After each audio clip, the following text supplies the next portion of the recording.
आप सब खैरियत से होंगे जी। आज हम पढ़ेंगे इंटीग्रेशन ऑफ पावर रूल्स कि इंटीग्रेशन कैसे लेनी है पावर रूल्स की, यानी कि x के ऊपर पावर हो तो इसकी इंटीग्रेशन हमने कैसे लेनी है।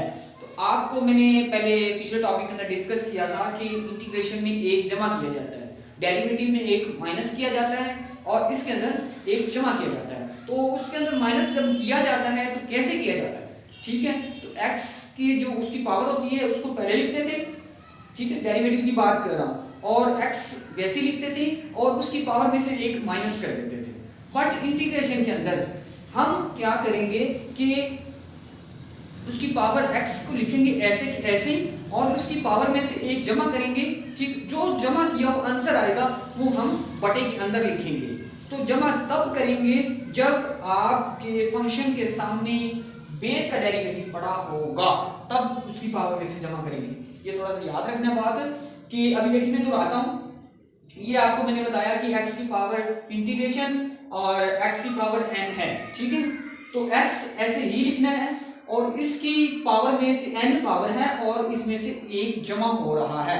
लेकिन इसकी वजह क्या है कि क्यों जमा हो रहा है, इसका डेरिवेटिव सामने पड़ा होना चाहिए, फिर इसकी पावर में से एक जमा करना है, ठीक है। तो जो पावर आई है वो बटे में लिख देनी है, जो पावर आई है वो बटे में लिख देनी है, जो आपका पावर जो जमा होके आई है वो बटे में लिख देनी है। और क्या करना है, बेस का डेरिवेटिव आपका जो है कि सामने पड़ा हो, आप चेक कर लें बेस का डेरिवेटिव सामने पड़ा हुआ है या नहीं पड़ा हुआ, ठीक है। तो सामने बेस का डेरिवेटिव पड़ा है, ठीक है। बेस का डेरिवेटिव, बेस क्या है x है, इसका डेरिवेटिव एक है, एक इसके साथ मल्टीप्लाई हो रहा है, ठीक है। आगे एक दो चूज करेंगे तो आपको इंशाल्लाह समझ आ जाएगी।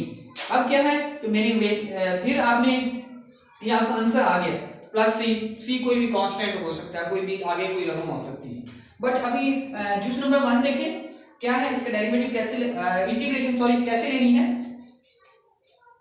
ये इंटीग्रल खत्म कर देना है, इंटीग्रल से पहले जो आपका ये कांस्टेंट है, कांस्टेंट आप वही निकाल दें, ठीक है। तो x की 4 dx। अब क्या है, अब हम इसकी इंटीग्रेशन लेंगे x की 4 की, तो बट क्या करेंगे, 2 ऐसे लिख देंगे, ठीक है। तो x भी मैंने आपको बताया कि ऐसे ही लिखना है, ठीक है। तो x क्या है 4, 4 में से एक प्लस कर देंगे, अंडरस्टैंड। और उसके बाद जो पावर आएगी वो नीचे लिख देनी है, यानी कि जो आपने काम ऊपर जमा किया है ना वो नीचे लिख देना है। तो पहले क्या करते थे, डेरिवेटिव में हम पावर पहले लिखते थे, लेकिन इसके अंदर इंटीग्रेशन में पावर हमने नीचे लिखनी है, ठीक है। तो तब लिखनी है जब आपके बेस का डेरिवेटिव पास हो, यानी कि सामने हो। तो बेस क्या है x है और x का डेरिवेटिव हमारे पास क्या है, एक है, वो हमारे पास सामने है।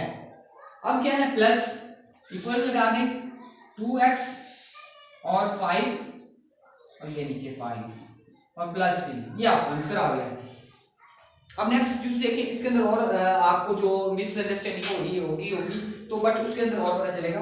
अब क्या है, ये दो हैं हमारे पास कीमतें, तो लगा डेरिवेटिव मल्टीप्लाई करते हैं इसमें, x की 2 into dx, ठीक है। यानी कि अलग सबका हमने ले लेना। बीच में क्या है प्लस और 3 मैंने पहले ही कांस्टेंट निकाल दिया और इसके बाद x into dx, ये आपका। अब इसकी हमने इंटीग्रेशन लेनी है, तो क्या लेंगे, आपका बेस का डेरिवेटिव सामने पड़ा हुआ है एक है, ठीक है, वो साथ में मल्टीप्लाई हो रहा है। तो बट इसकी पावर में आप क्या कर देंगे, हम जमा कर देंगे इक्वल। तो x की पावर कितनी होगी 3, 2 3 होगी, वही 3 नीचे आ गई, अंडरस्टैंड। अब नेक्स्ट क्या है, 3 पहले ही आपका पड़ा हुआ था, तो इसकी पावर कितनी होगी, x की पावर 1 पहले थी और 2 होगी, और जो 2 की पावर वो नीचे आ गई, लिहाजा आपका ये आंसर आ गया। थोड़ा सा रिपीट करता हूं मैं दोबारा से, क्या किया मैंने, अलग इसको इंटीग्रेशन ले ली, इसकी भी ले इसकी भी ले ली, ये ले ली, और प्लस बीच में है, ठीक है। तो फिर मैंने इसकी भी इंटीग्रेशन ले ली।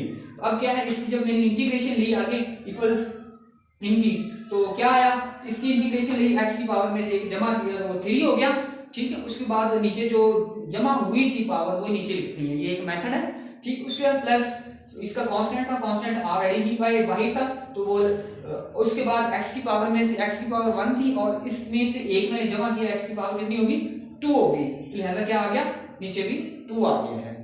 अब एक और बात समझिए, अब अलग अलग हमने जो ये अब 3 वाली रकमें आ गई हैं, तो आपकी एग्जांपल भी है, सेकंड एग्जांपल MTH101 के अंदर पड़ी हुई है, तो उसको भी आपने देख लेना। अब क्या है कि इसको अब हमने सॉल्व करना है, तो बट इसको करें सॉल्व, तो अलग अलग इसकी इंटीग्रेशन लें। ये मैंने कहा पहले बार में कहा भैया